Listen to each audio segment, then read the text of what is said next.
Assalamualaikum warahmatullahi wabarakatuh.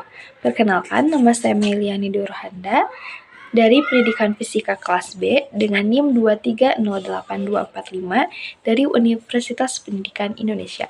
Di sini saya akan mempresentasikan sedikitnya materi tentang gravitasi.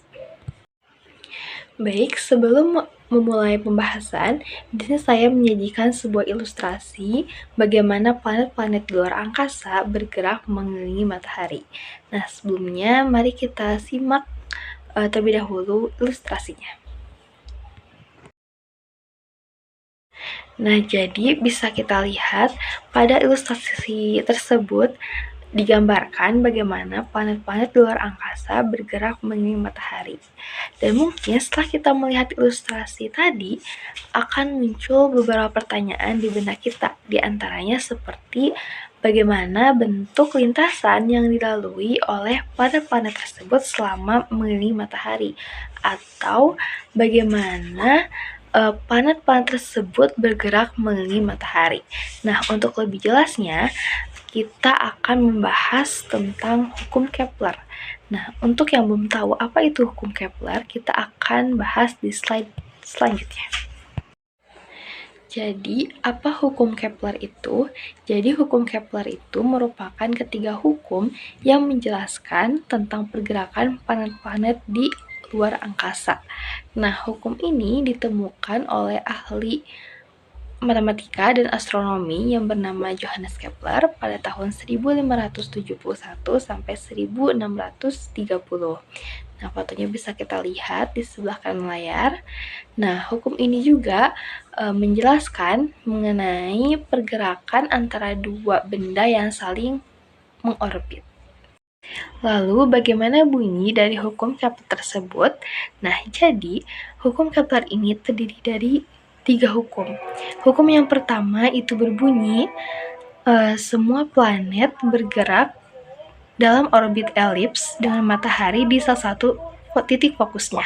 Kemudian hukum yang kedua itu berbunyi garis yang menghubungkan tiap planet ke matahari itu menyapu luasan yang sama dalam waktu yang sama. Kemudian hukum yang ketiga itu berbunyi kuadrat periode tiap planet itu sebanding dengan pangkat 3 jarak rata-rata planet dari matahari. Selanjutnya di sini saya akan membahas ketiga hukum tersebut secara singkat. Nah, di sini dimulai dari hukum pertama Kepler. Nah, di sana disajikan sebuah gambar elips yang dimana dalam elips tersebut terdapat beberapa komponen. Di sana bisa kita lihat ada dalam elips tersebut ada dua lingkaran, yaitu ada matahari dan satu lingkaran yang kecil. Nah, matahari dan lingkaran yang kecil itu kita namakan dengan titik fokus. Nah, selanjutnya di sana ada A. A itu menunjukkan jarak antara titik pusat ke busur elips yang horizontal. Nah, A itu kita namakan dengan sumbu semi mayor. Nah, selanjutnya ada B. Nah, B itu menunjukkan jarak antara titik pusat ke busur elips yang vertikal. Nah, B itu kita namakan dengan sumbu semi minor. Nah, sehingga diperoleh persamaan untuk hukum pertama Kepler ini. Nah, jadi di sana kita bisa lihat persamaannya. Nah, nilai E itu merupakan eksentrisitas, di mana eksentrisitas itu adalah perbandingan antara jarak kedua titik fokus dengan diameter panjang elips tersebut, di mana eksentrisitas itu akan menunjukkan bentuk dari elipsnya sendiri. Apakah elipsnya itu akan semakin lonjong atau akan semakin menyerupai lingkaran. Nah, apabila E atau eksentrisitas ini bernilai 0, maka akan berbentuk lingkaran seperti itu. Nah, selanjutnya ada hukum kedua Kepler. Nah, di sini juga disajikan sebuah gambar, bisa kita lihat di video. Nah, gambar tersebut juga merupakan sebuah elips yang dimana di sana menunjukkan adanya matahari dan juga dua titik atau dua lingkaran kecil, dan dinamai ada yang perihelion dan juga aphelion. Nah, apa sih perihelion dan aphelion ini? Nah, perihelion ini merupakan titik yang menunjukkan jarak terdekat dengan matahari.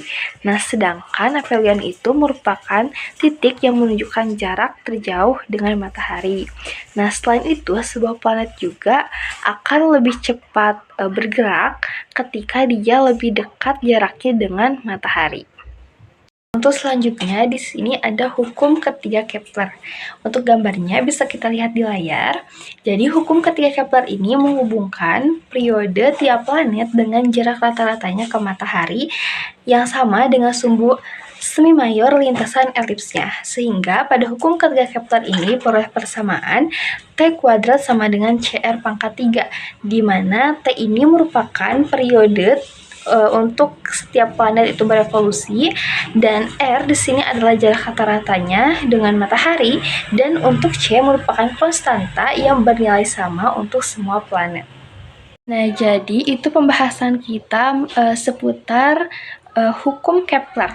Nah, selanjutnya di sini juga saya mempunyai ilustrasi yang berkaitan dengan hukum lain. Nah, daripada penasaran, yuk kita perhatikan dulu ilustrasi berikut ini.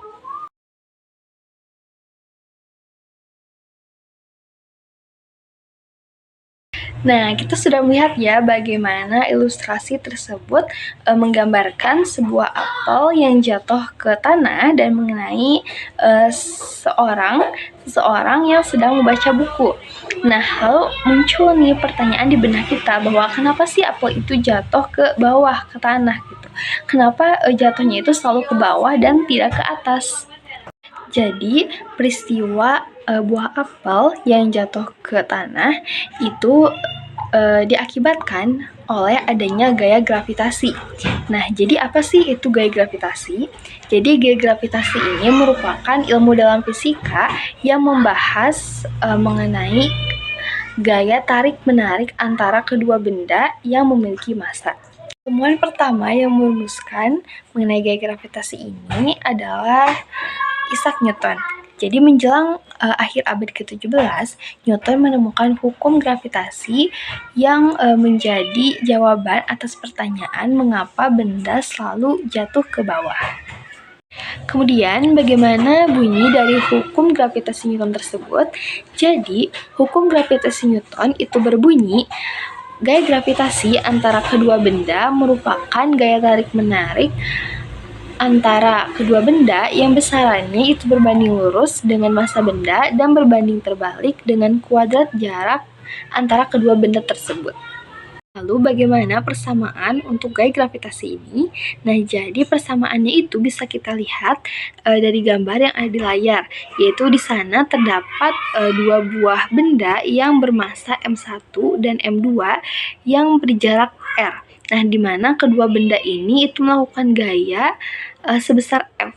Nah, gaya F ini atau gaya tarik-menarik ini itu bisa dirumuskan dengan dengan konstanta gravitasi dikali massa benda pertama dan dikali massa benda kedua per kuadrat jarak antara kedua benda tersebut. Nah, kemudian di sini saya juga menyajikan sebuah grafik yang menghubungkan antara gravitasi dengan massa dan jarak. Nah, di sini bisa kita lihat berdasarkan hukum gravitasi yang sudah disinggung sebelumnya, bahwasannya gaya gravitasi itu berbanding lurus dengan massa benda dan berbanding terbalik dengan kuadrat jarak antara kedua benda tersebut. Sehingga bisa kita gambarkan untuk yang pertama itu grafik gravitasi terhadap massa, di mana berbanding lurus ya. Jadi semakin besar massa benda, maka akan semakin besar pula gaya gravitasinya. Dan sebaliknya untuk grafik gravitasi terhadap jarak itu berbanding terbalik. Jadi semakin besar jarak antara kedua benda, maka gaya gravitasinya akan semakin kecil. Dan sebaliknya, apabila semakin kecil jarak antara kedua benda, maka gaya gravitasinya akan semakin besar. Kemudian di sini ada medan gravitasi. Nah, apa sih itu medan gravitasi? Jadi medan gravitasi ini merupakan daerah ataupun ruangan yang masih dipengaruhi oleh gaya gravitasi. Nah, apa bedanya dengan kuat medan gaya gravitasi? Nah, kuat medan gaya gravitasi itu merupakan besarnya gaya gravitasi persatuan massa benda yang mengalami gaya gravitasi tersebut. Sehingga untuk kuat medan gravitasi ini diperoleh persamaan, yaitu G sama dengan G dikali M per R kuadrat. Yaitu kuat medan gaya gravitasi sama dengan konstanta gravitasi dikali massa benda per kuadrat jarak maupun jari-jari benda. Kemudian, ketika kita mempelajari gaya gravitasi Newton ini, maka kita tidak bisa lepas dengan istilah konservatif. Nah, konservatif ini tuh terdiri dari dua. Ada gaya konservatif dan gaya non-konservatif. Baik, langsung saja untuk gaya konservatif. Nah, gaya konservatif ini merupakan gaya yang dapat menghasilkan perubahan dari dua arah, yaitu perubahan antara energi kinetik dan juga energi potensial. Nah, adapun contoh untuk gaya konservatif ini, yaitu ada gaya gravitasi dan juga gaya gesek. Nah, untuk sifat-sifat dari gaya konservatif ini itu ada 4.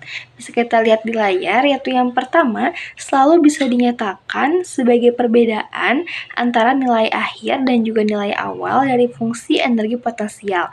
Kemudian yang kedua, yaitu bersifat bolak-balik atau reversible. Kemudian yang ketiga, itu tidak bergantung pada lintasan, akan tetapi bergantung pada lintasan di titik awal dan akhirnya saja. Kemudian yang keempat, pada saat berada pada lintasan tertutup, maka saat titik awal dan titik akhir itu bernilai sama, maka kerja total yang dilakukan itu sama dengan 0. Nah, kemudian bagaimana dengan gaya non-konservatif? Nah, untuk gaya non-konservatif ini merupakan gaya yang menyebabkan sebuah benda itu kembali dengan laju dan energi kinetik yang mengecil, dan tidak ada cara lain untuk mengembalikan energi mekanik yang hilang. Lalu bagaimana dengan sifat-sifat dari gaya non-konservatif ini? Nah, jadi untuk sifat-sifatnya itu terdiri dari 2. Bisa kita lihat di layar. Yang pertama itu kerja yang dilakukan itu tidak bisa dinyatakan dalam fungsi energi potensial. Nah, lalu bagaimana dengan sifat dari gaya non-konservatif ini? Nah, untuk sifat dari gaya non-konservatif ini terdiri dari 2. Bisa kita lihat juga di layar. Yang pertama, itu kerja yang dilakukan itu tidak bisa dinyatakan dalam fungsi energi potensial. Dan yang kedua, itu tidak bersifat bolak-balik atau irreversible. Jadi, setelah kita mengetahui terkait pengertian dan sifat-sifat dari gaya konservatif dan konservatif, tentunya kita bisa mulai membedakan apa perbedaan dari kedua gaya tersebut. Nah, untuk lebih detailnya lagi, kita bisa melihat contoh gaya-gaya dari konservatif dan juga non-konservatif. Bisa kita lihat pada layar, di sini disajikan gaya-gaya yang sudah dikelompokkan, mana gaya yang termasuk pada konservatif dan juga mana gaya-gaya yang termasuk pada gaya non-konservatif. Selanjutnya, setelah kita melihat persamaan dari kuat medan gravitasi dan persamaan dari gaya gravitasi, konstanta gravitasi yang disimbolkan dengan G sebesar 6,67 kali 10 pangkat minus 11 Newton meter kuadrat per kilogram kuadrat. Nah, konstanta gravitasi tersebut dinamai dengan konstanta gravitasi universal. Adapun pengukuran untuk konstanta gravitasi universal tersebut. Nah, nilai tetapan semesta G yang sebelumnya tidak dapat ditentukan oleh Newton ditentukan melalui percobaan yang dilakukan oleh seorang ilmuwan Inggris bernama Henry Cavendish pada tahun 1798 dengan ketelitian sebesar 99%. Percobaan yang dilakukan oleh Cavendish menggunakan sebuah neraca yang disebut neraca Cavendish. Nah, neraca tersebut dapat mengukur besaran gaya putar yang diadakan pada lengan gayanya.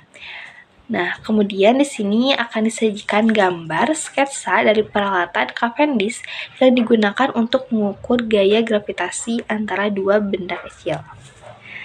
Nah, adapun gambarnya seperti yang sudah terlihat di layar. Jadi di sana terdapat dua bola kecil masing-masing dengan massa M1 diletakkan di ujung batang ringan yang digantungkan pada seutas tali halus. Di samping bola-bola kecil tersebut digantungkan bola-bola besar dengan massa M2.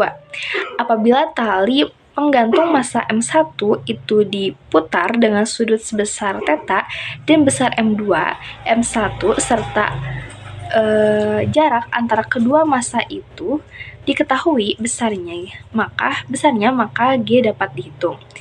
Beberapa metode dan alat ukur telah dikembangkan oleh para ilmuwan untuk mendapatkan nilai konstanta gravitasi yang lebih akurat. Walaupun G adalah suatu konstanta fisika pertama yang pernah diukur, konstanta G tetap merupakan konstanta yang dikenal paling rendah tingkat ketelitiannya. Hal ini disebabkan tarikan gravitasi yang sangat lemah sehingga dibutuhkan alat ukur yang sangat peka agar dapat mengukur nilai tetapan gravitasi dengan teliti.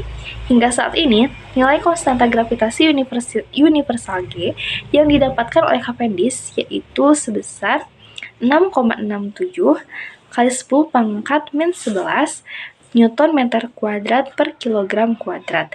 Tidak jauh berbeda dengan nilai gravitasi yang didapat oleh para ilmuwan modern, yaitu sebesar 6,673 kali 10 pangkat -11 Newton meter kuadrat per kilogram kuadrat. Selanjutnya, di sini terdapat massa gravitasi dan massa inersia. Nah, apa sih itu massa gravitasi dan massa inersia, dan apa perbedaan di antara keduanya? Nah, langsung saja di sini, massa gravitasi dan massa inersia. Nah, massa gravitasi itu merupakan sifat benda yang bertanggung jawab terhadap gaya gravitasi yang dikerjakan pada benda lain. Nah, sedangkan massa inersia itu merupakan sifat benda yang merupakan ukuran resistansi terhadap percepatan. Nah, adapun simbol untuk massa inersia dan massa gravitasi ini yaitu disimbolkan dengan M. Nah, mengapa simbol di antara keduanya itu sama?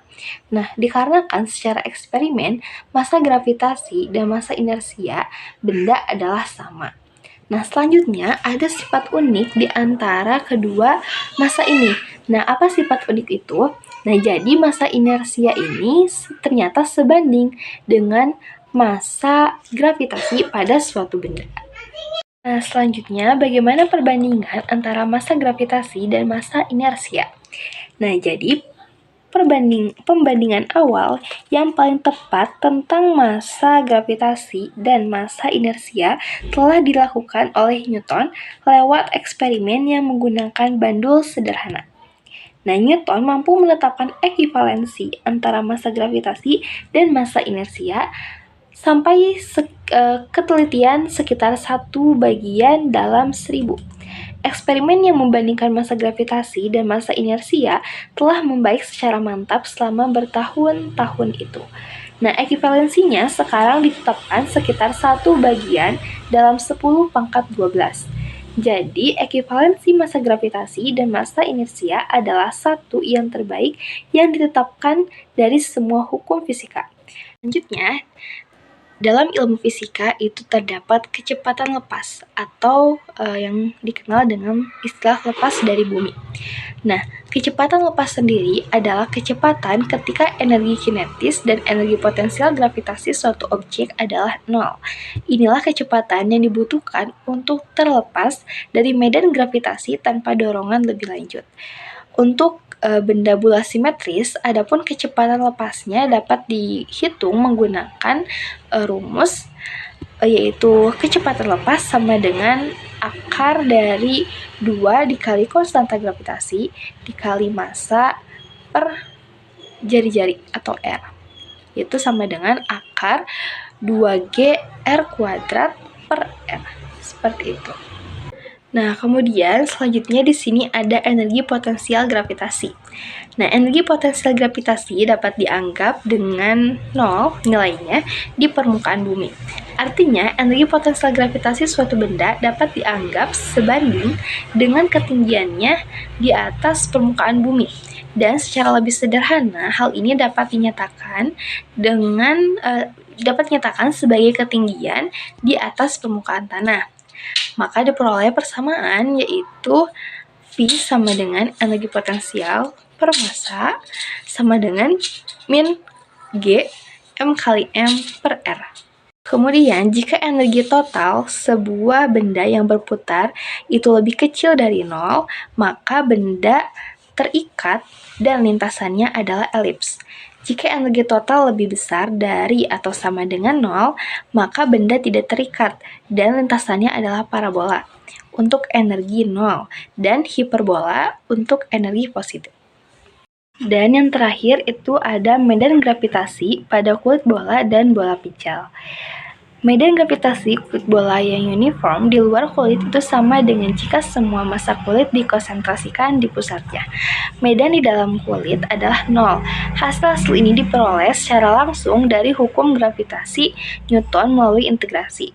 Medan gravitasi bola padat yang uniform bermassa M dan berjari-jari R di sebuah titik pada jarak R dari pusat bola, sehingga diperoleh persamaan untuk medan gravitasinya, yaitu min G dikali M per R kuadrat, di mana R atau jarak dari pusat bola itu lebih besar dari jari-jari.